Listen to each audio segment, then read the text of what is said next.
앵커 브리핑을 통해서 오늘 시장의 급락 어떤 상황인지 또 어떤 것들을 봐야 할지 함께 확인해 보도록 하겠습니다. 자, 오늘 놀라셨죠? 코스피, 코스닥이 오늘 장중에 코스피가 4,000선 아래로 내려갔고요. 3,900선 아래까지 내려갔습니다.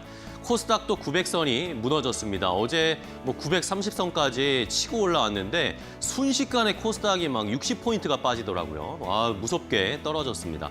그나마 다행인 것은 좀 이제 올라오고 있다라는 것이고요. 유가증권 시장이 오늘 9시 46분에 사이드카가 발동을 했고요. 코스닥도 10시 26분, 1시간 정도 지나고 나서 역시 매도 사이드카가 발동을 했습니다.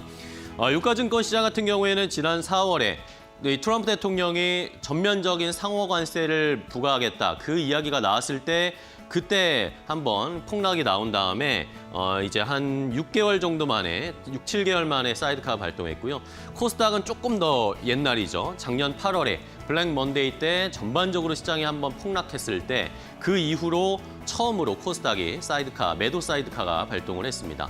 자, 우리 시장이 오늘 이렇게 급락하다 보니까 그동안 우리가 너무 상승에 길들여져 있었잖아요, 시장이. 그리고 투자자분들도 시장이 뭐 당연히 오르겠지라고 생각을 하고 계셨기 때문에 충격이 조금 크셨을 것 같은데 그나마 다행인 것은 우리만 빠지는 건 아닙니다. 우리만 빠지는 것이 아니라 미국 증시도 간밤에 꽤나 큰 낙폭이 나왔습니다. 특히 팔란티어라든지 테슬라나 같은 이런 대표적인 기술주, 최근에 가장 핫한 종목들도 엄청난 조정이 좀 나왔습니다. 팔란티어 같은 경우에도 실적이 굉장히 좋았는데 AI 거품, 버블론이 지금 미국에서 계속 논란이 되고 있습니다. 뭐 자연스럽게 우리도 연관이 되죠. 최근 우리가 AI에 집중하고 있는 상황이니까요.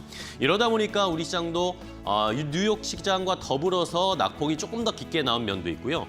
그리고 비트코인도 지금 많이 흔들립니다. 최근에 뭐 이더리움 해킹 사태 이런 이슈가 좀 나오면서 전반적으로 코인이 다 떨어지면서 비트코인도 10만 달러 선을 붕괴하면서 조금 불안감을 보이고 있습니다. 안전자산 쪽으로 아무래도 시선이 쏠리는 전반적인 글로벌 시장의 분위기가 형성되고 있고요. 뭐 바다 건너 일본 시장도 최근에 우리와 같이 계속 신고가 행진을 펼치고 있었는데 일본 니케이 지수도 뭐 기준점이라고 할 수 있는 5만 포인트가 붕괴됐습니다.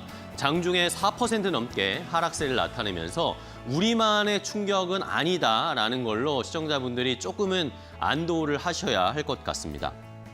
자, 그런데 사실 우리나라의 하락은 약간의 전조 현상이 있었습니다. 수급을 통해서 다음 페이지를 보면서 좀 설명을 드리면요. 이걸 저도 미리 좀 설명을 드렸어야 되는데 시청자분들께 뭐 약간 죄송한 마음도 있습니다. 사실 지난주나 아니면 10월 전반적으로 봤을 때 외국인들이 선물을 굉장히 많이 매도했습니다.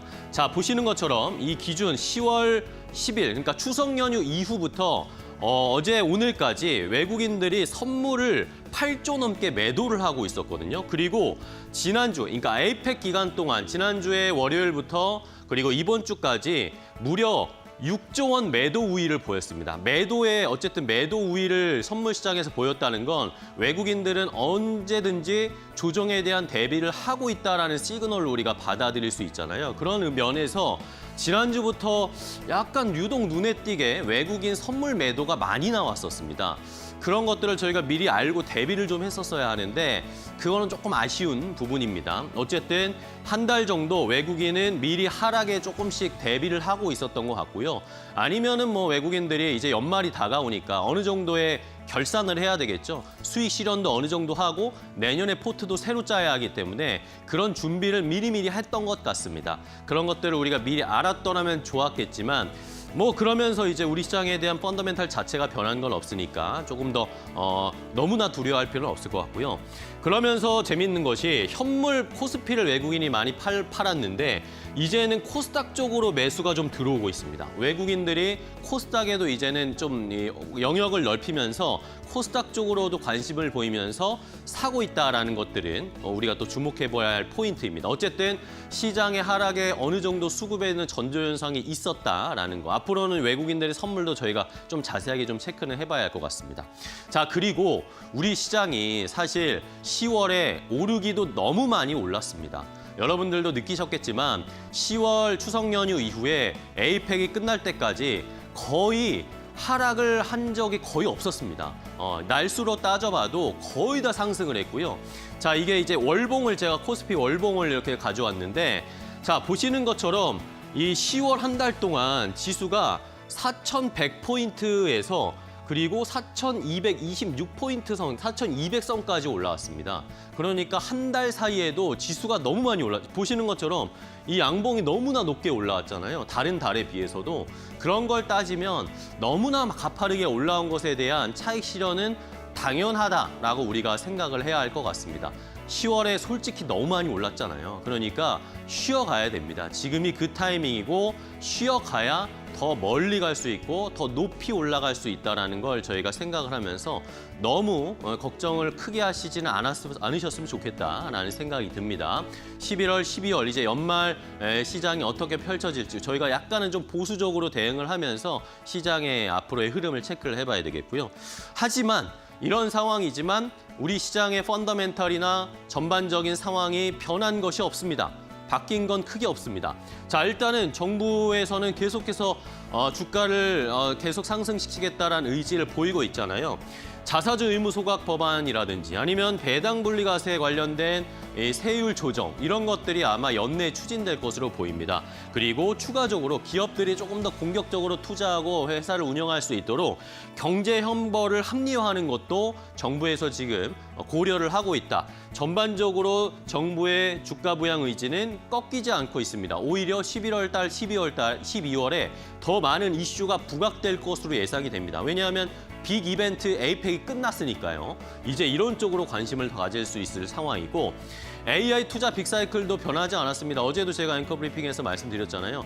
하이퍼스케일러들은 지금 채권을 발행해서 돈을 땡겨와서라도 AI 투자를 하겠다라고 계속 이야기하고 있습니다. AI 캐펙스 투자 줄어들지 않고 내년, 내후년에 더 늘어날 수밖에 없습니다. 그리고 우리나라도 역시 어제 이재명 대통령이 국회에서 시정연설을 했죠. 내년에 AI 투자 훨씬 더 많이 할 거다. 지원 더 많이 할 거다. 계속 공언하고 있습니다. 자, 그리고 마지막으로 금리 인하, 이 시장의 유동성 변하지 않고 있습니다. 미국이 금리 인하 속도 12월에는 약간 금리 인하 안 할 수도 있다는 것 때문에 지레지글 겁을 먹고 있는 상황인데요. 하지만 기조 자체가 변하지 않았잖아요. 어쨌든 내년까지 계속 금리 인하 기조를 보일 것이고 양적 긴축 중단하겠다라는 얘기를 지난 FOMC 회의에서 하지 않았습니까? 그런 것들을 저희가 간과해서는 안 될 것 같습니다. 우리나라도 역시 한국은행도 금리 인하 기조에 갈 것이고 한국은행 총재가 부동산보다 주식 쪽에 훨씬 지금 더 거품이 안 껴있다라는 식으로 얘기를 하고 있는 상황을 봤을 때 자, 큰 세 가지, 우리 시장을 지금 많이 상승시켜 놓은 큰 세 가지의 모멘텀이 변한 것이 없다라고 생각을 해봤을 때 어제 오늘의 조정을 너무나 걱정할 필요는 없다라고 저희가 좀 안도를 하는 오늘 시장에 안도하면서 시장에 대응을 해봐야 하겠습니다. 오늘 앵커 브리핑은 여기서 마무리하도록 하겠습니다.